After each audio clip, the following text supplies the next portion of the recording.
Welcome back to the Future of DeFi Fireside Chat series. The following is a conversation with Joseph Lubin, co-founder of Ethereum and founder of Consensys. Consensys is one of the world's leading blockchain technology companies and focuses on building infrastructure, developer tools, and decentralized applications on the Ethereum platform, including Infura serving over 350,000 developers and MetaMask serving over 20 million monthly active users. In this conversation, Joe shares his personal experience of his journey from the early days of Ethereum to Consensys today. He further shares his views on the evolution of money and on the future of community-backed currencies. We dive into the idea of a multi-chain universe versus a winner-take-it-all future and explore his experiences with building a global remote work environment under a decentralized management culture. Here is our conversation with Joseph Lubin. Hi, Joe. Thank you so much for joining us. It's really great to have you here. Hi, Don. Happy to be here. Great. Okay, so first, Consensys has been such a great enabler of Web3 as a whole. And thank you so much for all the amazing efforts over the years.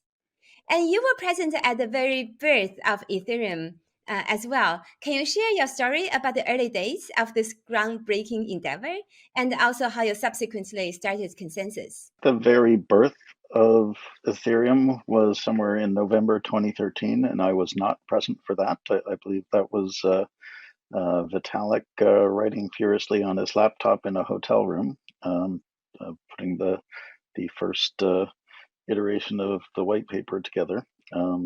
I plugged into that about a month later. So I am a Torontonian. Vitalik's a Torontonian. Anthony DiOrio, also a Torontonian. He and Anthony and I spoke a little bit before January 1st of 2014, and he indicated to me that there'd be a meetup at which Vitalik was going to discuss this new project, Ethereum, that he was putting together, for in some sense of putting it together. It wasn't really clear what it was going to be at that point. And I went to the meetup and spoke with Vitalik and heard about Ethereum and read a version of the white paper that he sent me that night. And it was a very compelling vision. I and many others stayed close to the project over the next few weeks. And we all ended up spending a bunch of time together, around a week, I think, at a house in Miami in advance of the North American Bitcoin conference.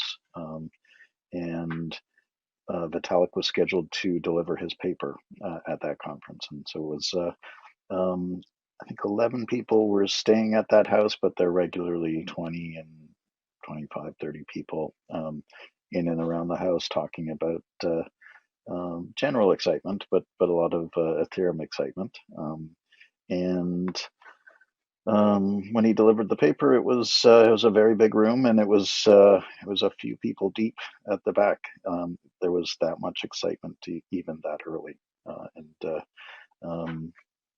and it seems to have gained traction over the last few years. So Ethereum sprung from Vitalik based on his explorations of the Bitcoin and related protocols ecosystem before Ethereum, and he put a lot of that learning to good use. And he remains probably the most capable multifaceted blockchain professional on the planet. So what do you think what attracted so much excitement even back then? And also tell us about how you subsequently started Consensys. I became aware of Bitcoin in early 2011, and it was a very immature space back then.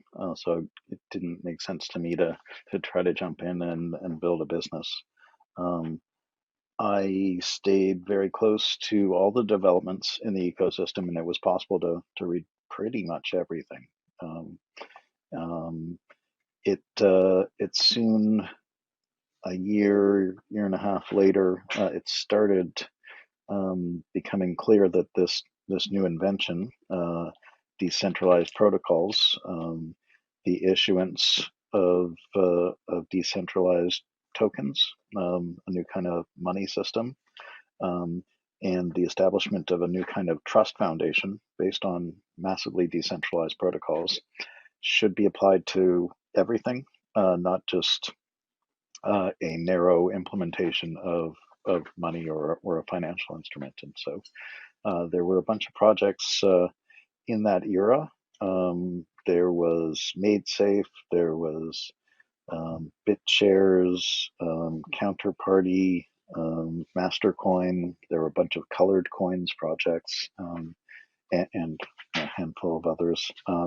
And they were all effectively trying to add little bits of functionality to something that looked a bit like enough like Bitcoin, rather than taking a much more general approach of building a computationally complete virtual machine at every node of a decentralized protocol, like similar to Bitcoin, but with greater capabilities. And so it just became inevitable that we would, as an ecosystem, as a planet, really move in the direction of building our infrastructure on protocols that were sounder in terms of trust. And so for millennia, we built protocols that were either realized on parchment or on stones or on centralized databases or pieces of paper. And those protocols were all based on subjective and centralized trust systems. And so the major breakthrough was really to be able to build a new kind of ledger system, a new kind of set of protocols that would be massively decentralized across lots of different dimensions of decentralization, such that everybody using those protocols could inspect them directly and agree on exactly what happened and when it happened, and that the economic aspects of maintaining those ledgers would be sufficiently expensive so that overturning history of the ledger, history of the economic transactions would be prohibitively expensive, simply very difficult to do. And so that's the sort of fundamental background. That's why Ethereum, in its powerful expression and its ability to represent quasi-Turing complete programs, became of such interest to people who really knew what was going on, because it had not solved the problem, but it had made a breakthrough in solving the problem of building a more trustworthy, decentralized compute infrastructure for the planet. It did so in a monolithic form, where it combined security and computation or execution and guaranteed data availability, all in the same monolithic system. And we're sorting that out right now as we tease out execution from the base trust layer, the security, and the guaranteed data availability, which can be guaranteed at different levels of guarantee, but that really makes the layer 2 execution capabilities much more scalable. Would you like to talk a little bit about the Consensys story? Consensys? Sure. So I spent about a year directly on the Ethereum project with a whole lot of people, trying to figure out how to build the Ethereum project, the Ethereum ecosystem, stand up the Ethereum Foundation. And when it looked like we were getting pretty close to launching version 1 of Ethereum, I started Consensys to gather a whole bunch of people to try to figure out what smart contracts were, like how to build these decentralized applications, how to potentially build companies that were based on decentralized applications. So we gathered a lot of philosophically aligned people from around the world. It was very organic early on.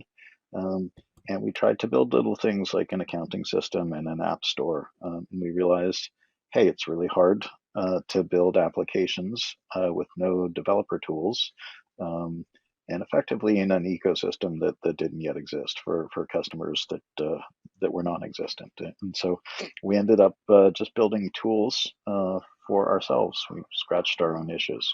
The DApp store was built by Tim Coulter, who started building a set of scripts to aid him in development of his own software. These scripts evolved dramatically over the years to become the Truffle developer tool suite, which many people have used. Infura ended up being started by a bunch of people who recognized that, hey, at Consensys, we were all running applications after syncing to mainnet from our laptop. So we were downloading the client, we were downloading the whole network, we'd sync, and then even in testing, we were just trying to run things against a very inefficiently maintained infrastructure. And then there were several teams at Consensys that were trying to do this, and so each tried to put together its own little test net for development. And Infura really came out of the need for Consensys to get more efficient in having its own test net, and then we quickly offered that to the world, and effectively for several years paid the AWS bills for the rest of the industry.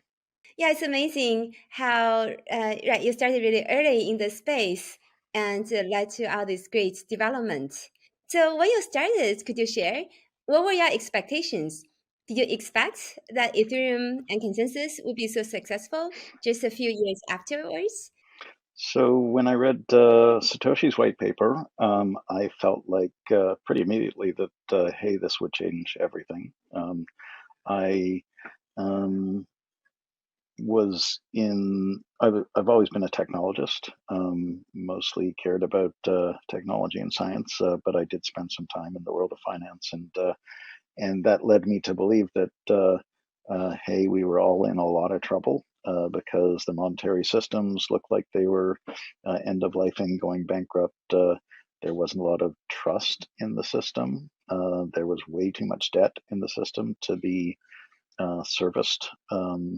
And the likely outcome at the sort of end of a major debt super cycle, like where we were, was either that governments would devalue the currencies in order to pay off the debt, or that there'd be one or more awful nonlinear events that would cause some sort of collapse. And essentially, when I understood the Satoshi white paper, I realized, hey, we could get busy building a parallel economy on alternate infrastructure that would be based on sounder foundations. And I grew, I was a little bit depressed after my conclusions from working in the finance world, and I grew, or I regained my optimism and excitement. And what we've ended up doing is building a sort of democratized governance layer for the planet, the Trust Foundation, which is very different from the current siloed governance systems on the planet. It admits technologists, entrepreneurs to try to figure out how to imbue transactions and relationships with trust, either at the pure protocol layer or at more social layers where staking and other sorts of mechanisms can be applied to governance. And on top of that, it's really enabled a global decentralized financial system to emerge. And again, similar to how the web technology enabled democratization of access to information, the ability to publish, etc., do e-commerce, social networking. That was a major revolution that democratization drove in the web era, starting in the 90s. as applied to governance, and now very actively as applied to decentralized finance, democratization is enabling us to re-architect those really important layers of society and the economy. So that's exciting. And as governance or trust and DeFi get built out and mature, then essentially existing businesses can re-architect themselves, and many new businesses that we can't even fathom at this point can build themselves on these new foundations. So were you expecting? Was I expecting it? So yeah, I when I read the white paper, Satoshi's white paper, I was like, yeah, this is gonna just change everything. When I read Vitalik's white paper, I realized that instead of having to sort of move bits around in Bitcoin script, a sort of variation on Forth, move bits around with a scanning tunneling microscope and build smart contracts that way. We could just be software engineers, and we could build software relatively quickly. It certainly had a bigger attack surface, but humans are really good at innovating and building things, and we always have breakers who track the builders, and the breakers are essentially security consultants that hack things and steal money and excise their consulting fees in that way. And so that interplay between the builders and the breakers would enable us to build that first trust layer. And the layer ones have been really solid in our industry, pretty remarkably solid. There's a lot of complication at the DeFi layer, and so it's going to take quite a while to build out different layers and harden those layers, which is very similar to essentially the early Wild West days of money, where you had banks, safes, stagecoaches, and other ways of securing money being pretty easily attacked by the hackers back then. They would take their consulting fee, and they would show the builders how to build a better safe or a better stagecoach. And so we're at that stage, and it all seemed that the power of the technologies was just so obvious, and so many orders of magnitude more profound than the architectures in the age of silos or the age of trusted third parties that it seemed like a slam dunk to me. I just wasn't really clear how long Yeah, that's a it question. would How long? take before. Sorry? Right, that was a question. How long did you expect? Yeah, it wasn't really clear how long it would take for this to really gain traction. We had before COVID the way things were operating, sort of moving towards end of life. COVID accelerated that quite dramatically. It caused rapid movement to remote operation and digitization. I think of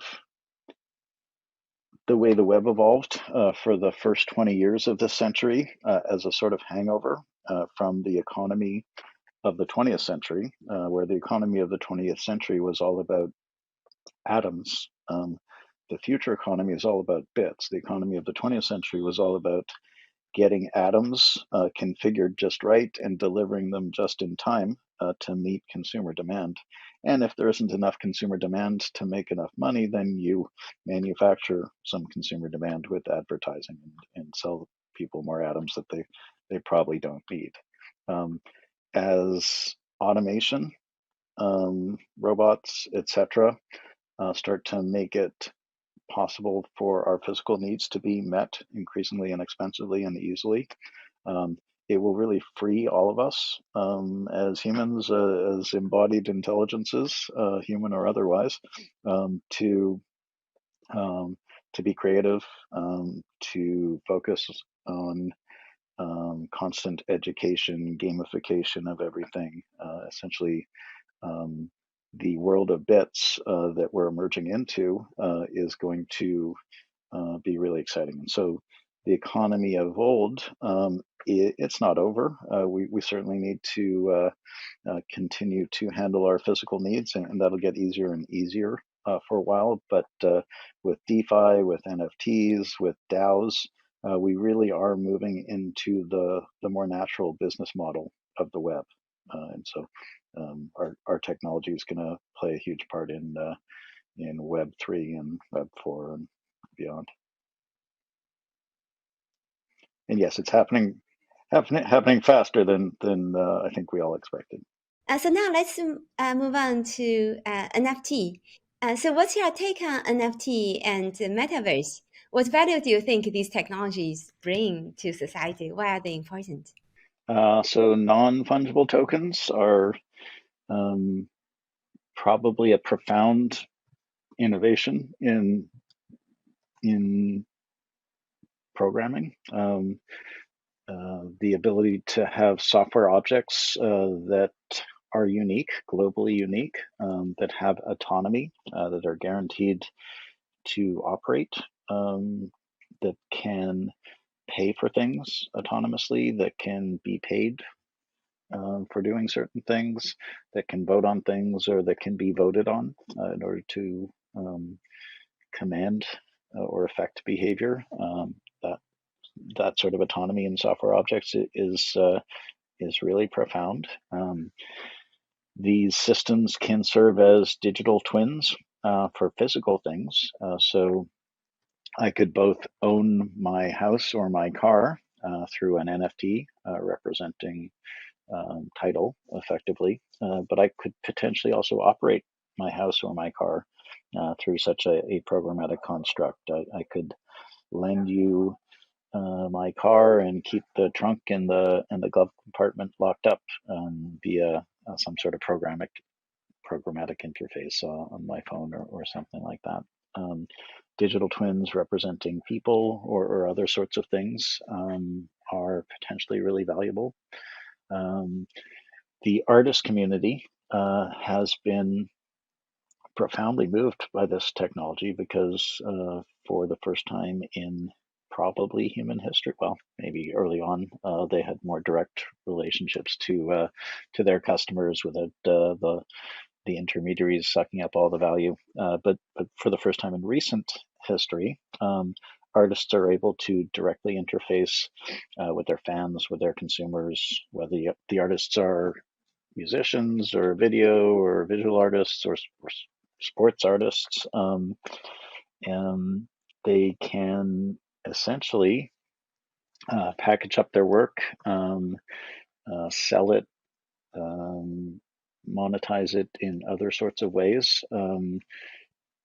directly without major music companies or film companies, etc., getting in there and dictating the rules. The ability to unbundle different kinds of rights around art is going to be really exciting. So being able to programmatically unbundle how something is displayed, when something is displayed, under what terms, that sort of granularity is going to be an art form in itself, really. And I know some artists right now are playing with really interesting ways of conducting auctions and other sorts of things.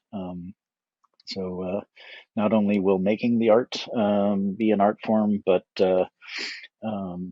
how the art is monetized will be an interesting art form, and how the financialization of the art industry, the creative industry, evolves will be fascinating as well. So I expect that there will be community-backed or tribal currencies related to these art forms, stable coins built against certain kinds of art forms.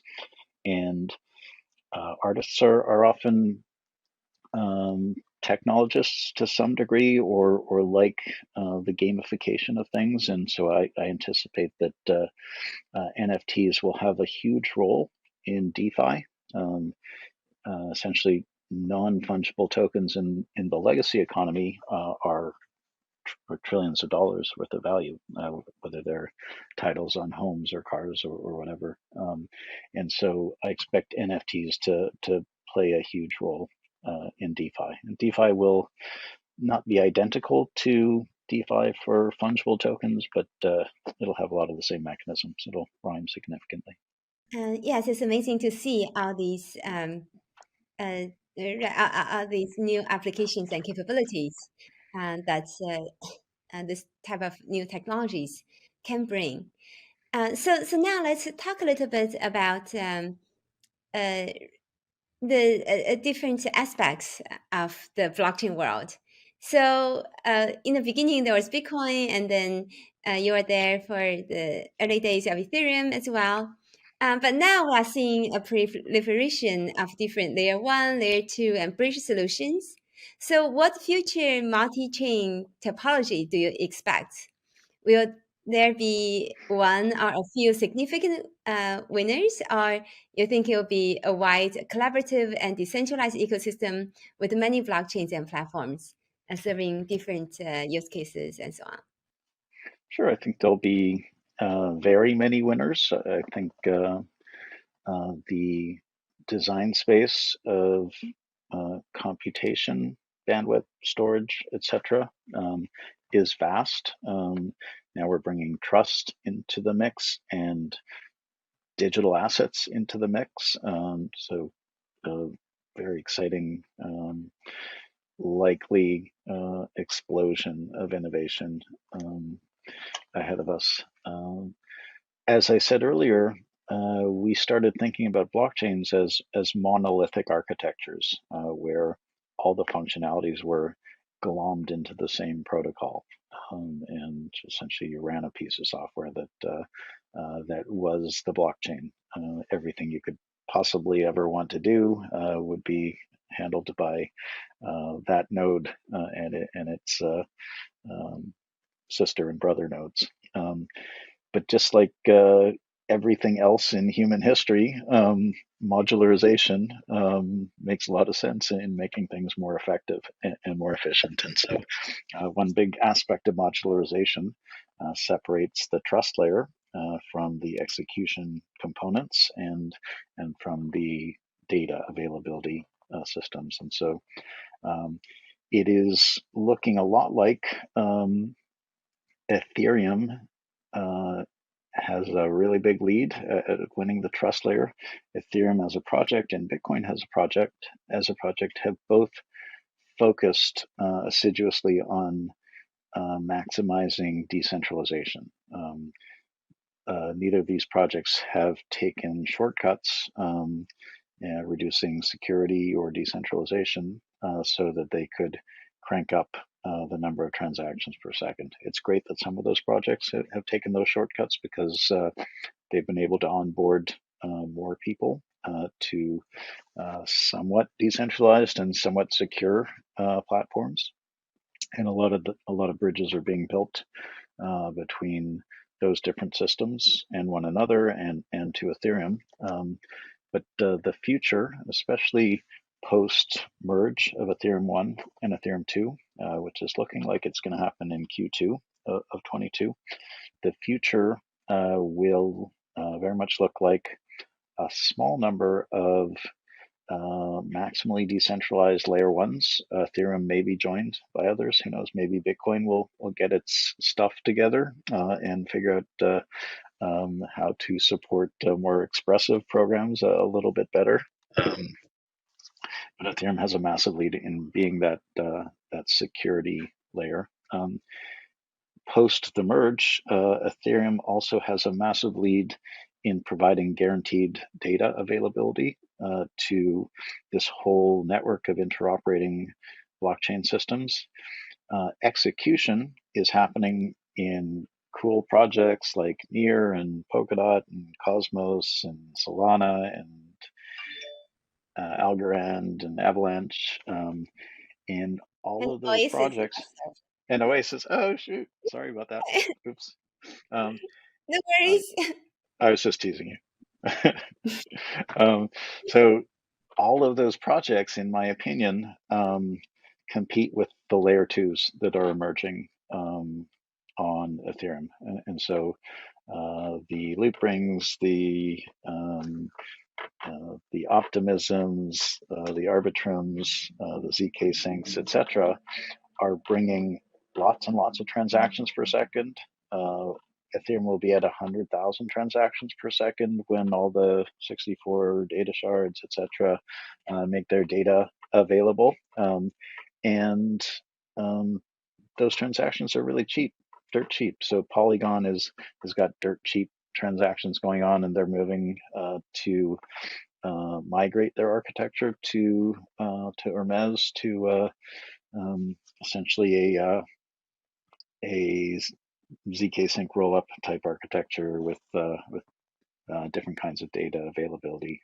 So whether it's validiums or volitions or guaranteed data availability on Ethereum 2, the likely future from my perspective is the security layer as indicated, and that lots of these systems that call themselves layer ones will either figure out how to massively decentralize or become niche players subserving a low value set of use cases, or they'll figure out how to anchor into the full security guarantee of Ethereum.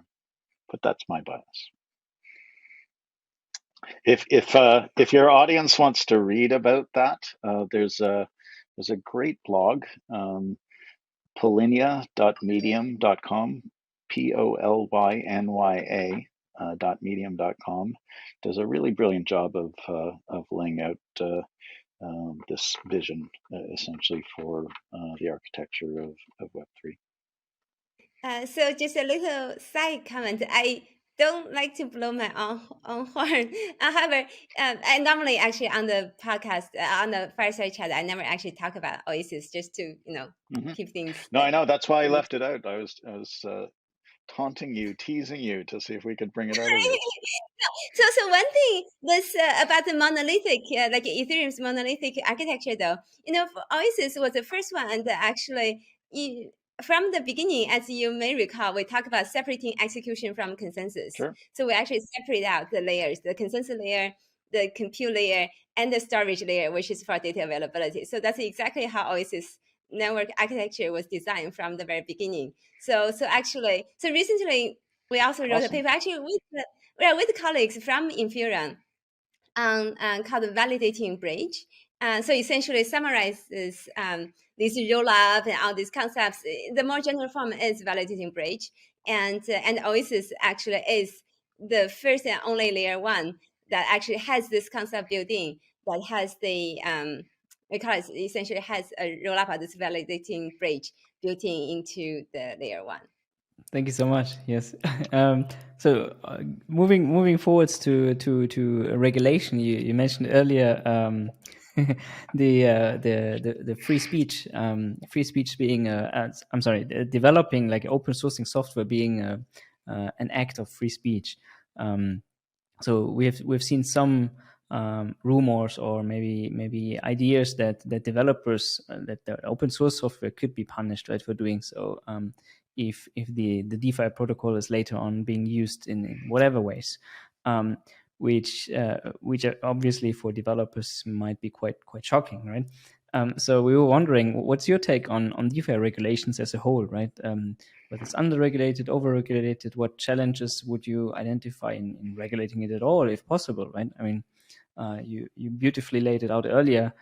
If it's too tightly maybe looked at, it might choke, or it might like push people to go fully decentralized, which is probably dangerous even in some aspects.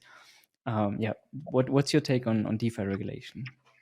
So first, let me make it clear that I think there's 0% chance that that a software engineer will get in trouble for publishing a DeFi protocol because somebody used the proceeds from that protocol improperly. So that's just not the world we live in. There may be countries where that could happen, but not in Western liberal democracies. In terms of general regulation, again, publishing a DeFi protocol is likely to be protected free speech. If you are managing interactions with it, if you're making money from providing an interface to it, potentially, if you're custodying assets for anybody, then those kinds of activities could become subject to could be seen to be subject to regulation. So I think there are a lot of scrutiny and discussions to be had to try to understand how this fits in with existing rules and whether existing rules make sense for these innovations. Hester Pierce of the SEC has been a strong advocate of something like a safe harbor approach, where we recognize, as we did with the internet and web protocols, that, hey, this is something fundamentally new, and we should enable the innovators to experiment with this and give them a little bit of time to figure things out. And what that could look like is, okay, you're standing up a DeFi protocol. It might look a little centralized right now, but if you get it sufficiently decentralized in a reasonable period of time where nobody's really controlling it, it's just mechanism on a network, then you should be given a pass potentially to go ahead and do that sort of thing. So bottom line is, it's a powerful technology, and when powerful technologies emerge in a society has to decide how it wants those technologies to fit. And so we're having those discussions right now. The infrastructure bill in the United States was really great for driving awareness of A, the power of the technology, B, the power of the people behind the technology, the massive financial, energetic, and political power that could be wielded remarkably quickly by tech savvy people in our industry. And unfortunately, also it elucidated the cluelessness of certain people who are making rules based on their 70 or 80 years of experience on the planet for the next 50 or 80 years. It's really important to ensure the freedom of innovation and also the speed of innovation. So now let's move on to talk a little bit about some of your personal experience and lessons, in particular at Consensys. So Consensys has, as I understand, has a presence in over 30 countries and is known to truly embrace the remote and global work culture and a decentralized management style. It's really forward thinking. Consensys started this remote work way before the COVID shift. So can you share how you decided to take this approach and your vision and goals for this approach? And what challenges did you face when implementing this approach? And what are the lessons that you can share from this experience? So Consensys has evolved and been a bunch of different things over the years. It started in early 2015, and we were hoping to embody the characteristics and principles of decentralization. And so, first of all, we were trying to operate in an ecosystem that was profoundly immature in terms of the technology that it was building and being built on. And so, running a lot of experiments, having a freewheeling culture of innovation and experimentation was the right thing to do. It wasn't easy, and it wasn't even the point to try to build a corporation that would make money, sort of traditionally architected corporation early on. We knew that there would be time for those sorts of things, but we had a culture that attempted to govern itself, attempted to source talent and experience internally to allocate capital to cool projects. And we did a lot of learning from those many projects. We invested in or incubated way over 100 projects. And some of those projects have become pillars of the industry, and other projects have become quite successful. We spun out many projects. I think we spun out something like 30, 35 projects from Consensys Mesh, the original mothership company. And a lot of those, maybe 30 of those, are still either standalone, operating, or functional in some useful form. We recognized that the ecosystem that we worked hard to open up, this new IT infrastructure ecosystem for the planet, that we and others, including yourselves, helped open up, was starting to gain traction a few years ago, and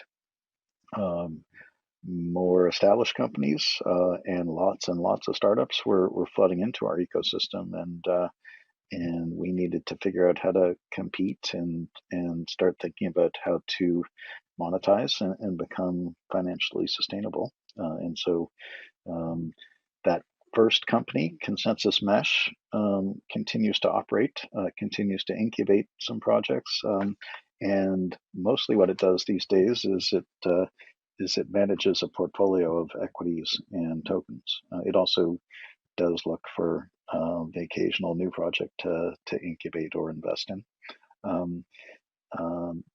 It spun out a handful of projects into a company called Consensys Software Inc. And those projects were starting to coalesce into a blockchain stack 2 or 3 years ago. So those are projects that are basically our Ethereum client. So we call both the public mainnet version of it as well as enterprise friendliness extensions. We call that Quorum. And there's a Go version of Quorum and a Java version of Quorum. The Java version is based on Hyperledger Besu, which we built and contributed to the Hyperledger Foundation. Infura is an important element of our developer group, our developer enablement group, as is our diligence security audit team, our customer success team, and the Truffle developer tool suite team. We essentially think of those groups as enabling us to build applications and enabling the world to build applications on what we think of across all the decentralized protocols as a global open source decentralized super app. And so what we do inside of Consensys Software Inc. right now is operate a flywheel that ideally enables more apps to be built, and then we provide the user interface to those apps, the non-custodial user interface to those apps via MetaMask, and via MetaMask Institutional, which has a bunch of institutional trader type niceties. We also have another group called our NFT unit, which we actually have a name for it, but we got a clear name for it. And it is doing some really exciting things in the NFT space, which will get launched pretty soon. MetaMask, essentially, we just announced that it's at around 21 million monthly active users, and it essentially is able to sit above the DeFi ecosystem and aggregate different DeFi protocols. And so we will provide MetaMask for free forever.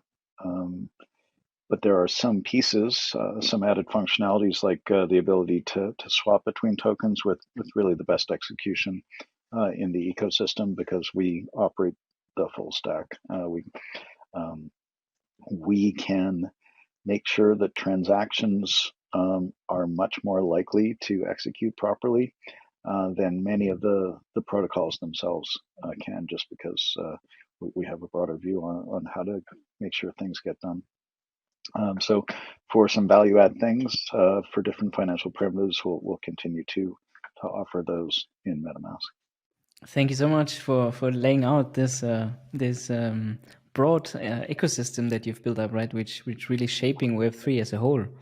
That's quite impressive. So I mean, you've just mentioned MetaMask growth. I believe also in the last 12 months was like super impressive.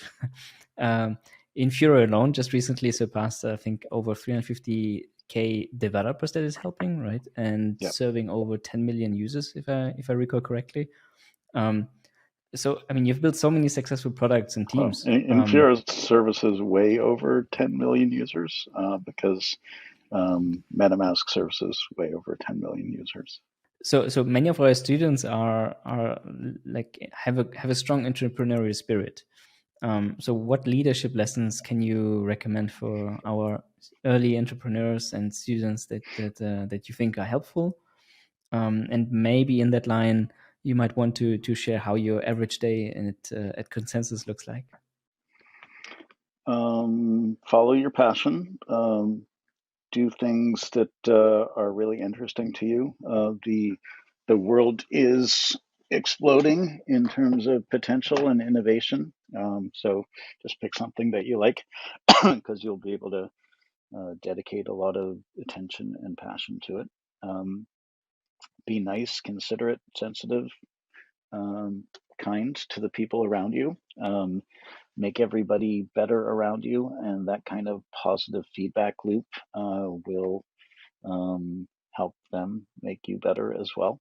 Kind of all you need, really. Would you like to add a little bit, like how your average Consensys day looks like? You have so many things going on and so on. There are no average Consensys days.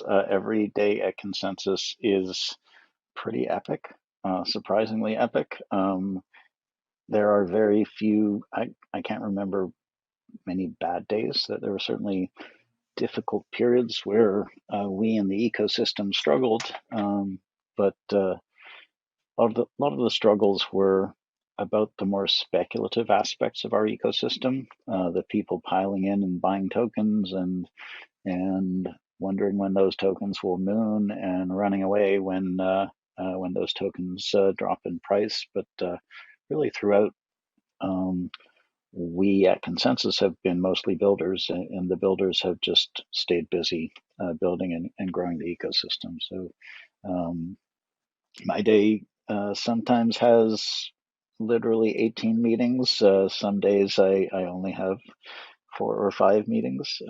Zoom makes that a lot easier.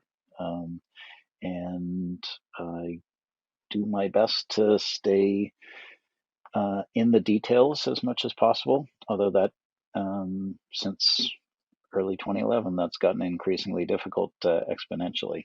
And so I guess I prioritize more, do more high value things, trying to reduce attention to some of the details so that I can continue to try to access the bigger picture of what's going on and try to make links and keep the whole thing in execution space. So there's one question that we ask every speaker. So what are your favorite books that you would like to recommend to the students and the audience? Probably won't be surprising. Maybe this is everybody's answer, but my favorite author has been Neil Stephenson for a long time. And I probably like Snow Crash more than The Diamond Age, but I've read a bunch of his books. Snow Crash essentially laid out a pretty detailed vision of what the metaverse might end up being. And the metaverse wasn't just a pure VR construct. It also had people cruising along in meat space on motorcycles with cameras and gathering data and uploading data to some sort of shared database system, might have been a decentralized protocol even, and essentially monetizing how they moved through the world and captured and shared data. Great. Yeah, thank you. Thanks a lot. Yes, I think Snow Crash definitely is on top of many people's reading list and so on. Thanks a lot for the recommendation. So thanks a lot, Joe. Thank you so much for the wonderful fireside chats. And so Thank you, Don. Thank you, right, Arthur. It was fun. yeah. Thank you. Thank you so much for sharing.